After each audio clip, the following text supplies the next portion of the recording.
ሚስት ያልተቀየረች። ቆይ ይሄን ስታረግ እኔ ማወቅ አልነበረብኝም? ከነገርኩሽ እኮ ቆየው። ነገርከኝ እንጂ እንደወሰንክ አልነገርከኝም። ለማንኛውም እንዴትም ብለህ ያንን ቤት እንድታስመልሰው ፈልጋለሁ። የእሱ ነው እንደ ገረመሽ? ገና በዚህ ሳምንት መጨረሻ ላይ ውጭ ሄዶ ተሰማ ይታከማል። ቆይ ግን ይኩን ፈጠር አውቄ ነበር። ደግሞ ያቺ ማናት ልጇ ስሟ ኤሚ ናት። ሰው እንዴ ልጁን በስርዓት አያሳድግም? የእውነት የቃል ግን ከአንቺ አንደበት መውጣቱ በጣም ይገርማል። አውሬ አድርጌ ያሳድጌሽ ምንም ብትይ አልፈርድብሽ። አልገባኝም። ቆይ እኔ ፊትም እያስመሰልሽ ነው? ጭራሽ እኮ ሌላ ሰው ነው የሆንሽብኝ። ነገርኩሽ፣ እኔ ድሮ ገነት አይደለሁም። ጊዜ ብዙ ነገር ያስተምራል። ጊዜ የማይለውጠው የለም። አንቺን መለወጡ ግን በጣም ይገርማል። አይግረምሽ። እኔ ደግሞ አንቺን እለውጥሻለሁ። ይቅርታ፣ እኔ አሁን ያለሁበት ሁኔታ በደንብ ተመችቶኛል። በዛ ላይ ደግሞ ኑሐሚን ላለኝ ጥላቻ መቼም ቢሆን አልፍቀውም። እሺ ወይ አባዬ መታል እንዴ? በቃ እኔ እቃውን ላስገባባ።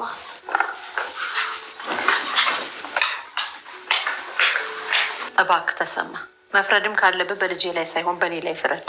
ገነት፣ ከሄለን ጋር የምታወሩትን በሙሉ ስሰማ ነበር። በጣም ነው አመሰግንሽ። ለምኑ ነው የምታመሰግነኝ? ድጋሚ ወደ ጥፋት ለመግባት ባለመወሰንሽ። ለነገሩ ከቂምና ከጥላቻ ግን ይገኛል። እባክህ ተሰማ፣ ልጄ ኤደን ከኔ ውጭ ማንም የላት። ምንም መጥፎ ስራ ፍቅር ጨምሪ በእናትሽ፣ በጣም ነው የሚጣፍጠው። ያሺ ግድልች ምሽ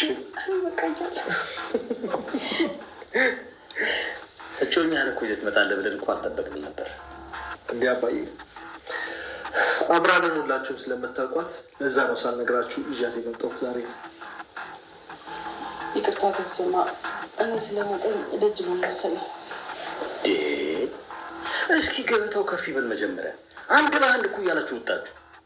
እንደውም ወደ ቤት መሄድ እፈልጋለሁ። አቶ ተሰማ፣ ስለ ራት በጣም አመሰግናለሁ። እየመሸ ስለሆነ መሄድ ይኖርብናል። ቆንጆ እንዴ፣ ትንሽ ተጫውተሽ ትሄጃለሽ።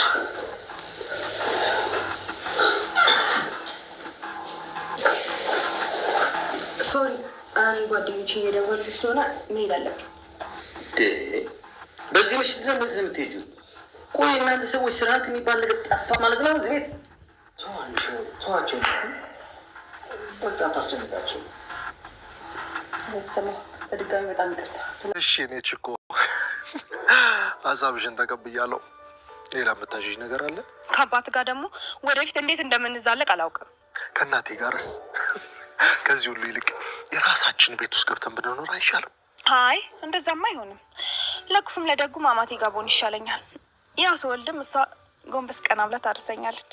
እኔ ግን ከአማቾችሽ ጋር በፍጹም ሰላም የምትፈጥር አይመስለኝም። ይህንን ነገር ካሁኑ ብናስብበት መልካም ይመስለኛል። ናሆም እንግዲህ ወደ ቤት አትገቢ፣ ለራሳችን ቤት ይዘን እንቀመጥ ሲላት ግን የሷ ላይ ያላት ነገር ናሆምም ፍቅራው ሳይሆን ገንዘቡ ብላ ስለሆነ ለብቻችን ቤት መከራየት አልፈልግም፣ በአማቴ እጅ መታረስ ነው የምፈልገው ትላለች። ኤዴንና ገነት ሲዶልቱ እንግዲህ አባታቸው ከኋላ ሆኖ ያዳምጣታል። ኤዴን አሁንም አቋሟ ኑሐሚን ላይ ያላት እንደ ጸና ነው። ኑሐሚንን በምንም ቢሆን በምንም ጥላቻዬን ላነሳ አልፈልግም ስትላት አባቷ ይሰማል። ገነት የእውነቷ ከሆነ እኔ ካሁን በኋላ ወደዛ ህይወት መመለስ አልፈልግም፣ ሰው ነኝ፣ ጠጽቶኛል፣ ተቀይሬያለሁ ስትላት ማመን አቅቶታል። እኔ ቤትም እያስመሰልሽ ነው እንዴ ትላለች።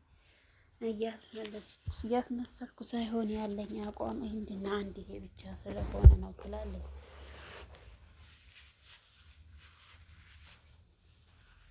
በዛን ሰዓት ላይ የኤዴን አባት ይመጣና ቆይ ሁሉንም ነገር የምታወሩትን ሰምቻለሁ፣ ባክህ ከፈረርክም በእኔ ፍረድ እንጂ በልጄ አትፍረድ። እኔ ነኝ ሁሉ አድርጌ ያሳድግኳት፣ እኔ ነኝ ለዚህ ሁሉ ተጠያቂዋ ብላ ገነት ራሷን ትወቅሳለች።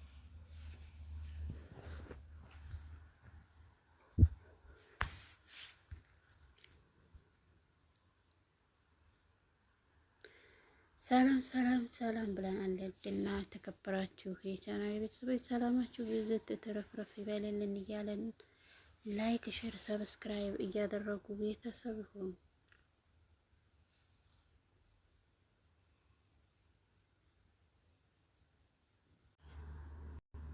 ዳግም እናቱን በጥያቄ እያፋጠጣት ይገኛል። ዳግም ናሆም ያንቺ ልጅ የአቶ ለይኩን ልጅ አይመስለኝም። የአቶ ለይኩን ልጅ ከሆነ እንዴት ህፃን ልጅ ትተሽ እንዴት አባቴ ጋር እየመጣች ትንተይ ነበር ይላታል። እባክህ ስንት ሀሳብ አለብኝ፣ እኔን እየመጣህ ነገራቶችን አቆስቁስብኝ፣ እኔ ነገራቶች ሁሉ ከአቅሜ በላይ ሆነዋል እያለች ዳግምን እንግዲህ ትቆጣለች። እኔን ሳይሆን ራስሽን ነው መውቀስም ካለብሽ፣ እኔ ምንም ያለኩሽ ነገር የለም። ነገር ግን አንቺ አሁን ላይ ያለሽበት ሁኔታ በጣም ከባድ ነው። ዳግምም የእሱ ልጅ አለመሆኑን ሲሰማ ምን ያክል እንደሚሰማው አስበሽዋል? እኔና ናሆሜን አፍቅሬያታለሁ ሲላት ናሆሜን ይችል ቆይ ምንድን ነው ማድረግ ያለብኝ? ይችል መቼ ነው ከህይወት የምትወጣው? እያለ ገጭቋ ትላለች። አይደለም ከህይወትሽ ልትወጣልሽ አፍቅሬያታለሁ፣ አንዱን ድርጅት ስጭኝና አግብቻት ልቀመጥ ይላል። በዛን ሰዓት ላይ እንግዲህ እሷም ዋጓጓ ትላለች። አቶ ገነት እንግዲህ ፏፈሽ አርጋ እንግዶቿን በትህትና እየጠበቀች ባለችበት ሰዓት ላይ አቶ ለይኩን ይችን ጭራቅ ልጁን ይዞ ይመጣል። ጭራቋ ልጇ የእናቷ ልጅ ባለው ሁኔታ እንዴት ይሄን የሚያክል ቤት ይከራይላቸዋል ትላለች። እንዴትስ እንደዚህ ሊሆን ቻለ? ወይዘሮ ናቴን እንግዲህ ተቀይር ያለው ይቅርታ አድርግልኝ ብላው ነበር ወደዚህ የመጣችው። ናሆሜ በትህትና እንኳን ደህና መጣችሁ ወደ ቤት ግቡ፣ አረፍ አረፍ በሉ እያለች ትመክራቸዋለች። ነገር ግን እነሱ ደግሞ ተድሮ ማንነታቸው አልተቀየሩም፣ አሁንም ያው ናቸው። ለምንድን ነው እንደዚህ እየሆኑ ያሉት? ተቀይር ያለው ተጸጽቻለሁ ስትላቸው ነበረ።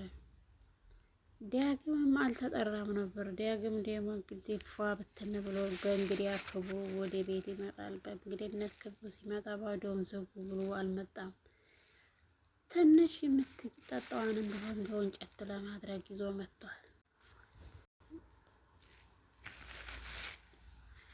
ኤርሚያስና ቱላ እንግዲህ ያላቸውን ግንኙነት እየቀጠሉ ይገኛሉ። ኤሚን የእውነት የወደዳት መስሏታል። እሷ አሁን ላይ እንቅጧን ከፍታ እያደረገች ያለችው ማለት ነው። እሱን ናሆሜን እንትን ለማለት ነው። አቶ ለይኩን ፈጣሪ ክብርና ምስጋና ለሱ እያስገባው ብሏል።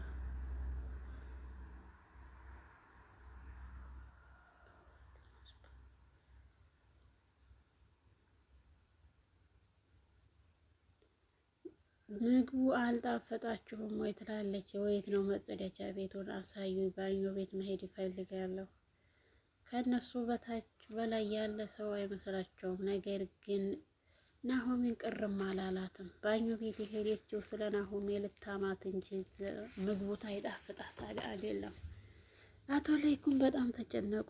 ሁሉንም ነገር ለማስተካከል ቢፈልጉ እነሱ ግን እንደዚህ ሊሆኑ አልቻሉም። እናትና ልጅ ከአንድ ወንዝ ይቀዳል ነው የሚባለው። ዳግም እኔ እንደዚህ አይነት ምግብ በህይወት በልቼ አላውቅም እና በጣም ነው የማመሰግነው። ኑሐሚን ባትጠሩኝም እኔ መጥቻለሁ ይላል። አሁን ላይ ቀጣይ ላይ ደግሞ ናሆም ከእጮኛው ጋር ከችላል።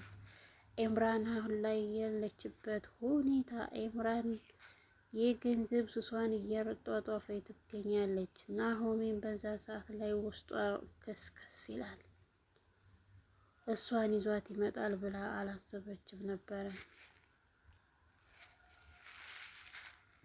ኤሚን ለኤርሚያስ ትደውልና ምግቡ ምንም አይንትን አይልም፣ እንዴት እንደደበረ እባክህን አንዴ ምንም ብለህ ከዚህ አውጣልኝ ስትለው ናሆሜ የሰራችው ምግብ ከሆነ መቼም ዝም ብለሽ ነው እንጂ ብትበይው ነው የሚሻለሽ። የናሆሜ ምግብ ማንም አንተን አይለውም።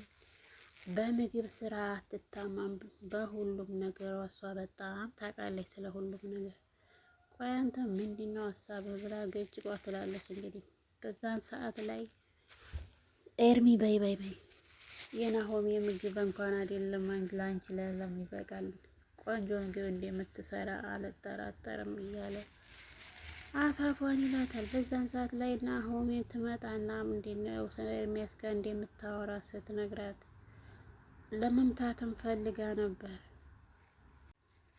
ኤምራን ከቤቱን ከናሆሜን ሳይሆን ፍቅር የያዘ ከሀብቱ ነው። ሀብቱን ብላ ቤት እስከምትሄድ ድረስ ያላት አንድና አንድ አማራጭ ሁሉንም ነገር ማሳመን ስለነበረ እንግዲህ አሳምናለች፣ ተሳክቶላታል።